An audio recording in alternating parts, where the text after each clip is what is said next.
Hey guys, I just wanted to show you guys a comparison between the iPhone 5S all the way down to the 2G. Now, I have done a video like this last year with the release of the original iPhone 5, and I really like this, so here we go.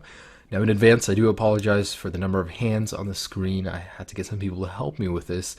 But here is the original shutdown test on all devices. I'm going to let go at the exact same time. So there it goes. Surprisingly, the 3GS was first, followed by the 3G, then the 4, and then the 2G. There's something about iOS 6 and lower that actually makes the shutdown time a lot faster than iOS 7. Although all devices on iOS 7 shut down at the exact same time, which makes me think, what do they change? And in a second here, they should all be turning off at the exact same time. Now, while performing the boot up test, I just want to let you guys know it's important to notice that from the 5S and to the 2G, there's a massive difference in processing power and RAM, obviously.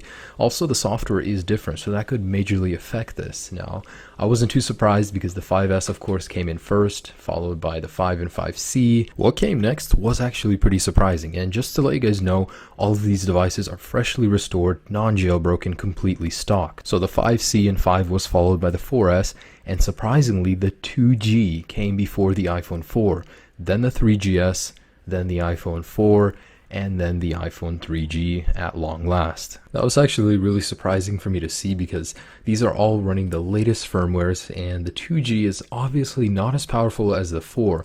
It's just the booting sequence and the way it works probably was changed in iOS 7, so that could be at fault. Now for the last couple of tests, I'm going to load reddit.com and apple.com, and the 5S is almost instantaneous. Thanks to the extra processing power and the new Wi-Fi capabilities, it's an amazing web browsing device, and it goes downhill from there to the 5C and so on. Just to confirm, all applications have been closed in the multitasking bar where applicable, and we're just going to go ahead and load reddit.com, and here we go. So this is reddit.com, launched on all devices at the same time. The 5S is king in this test as well as all others. Then comes the 5, then the 5C, then the 4S, and then the 4, and so on. So what did I learn doing these tests?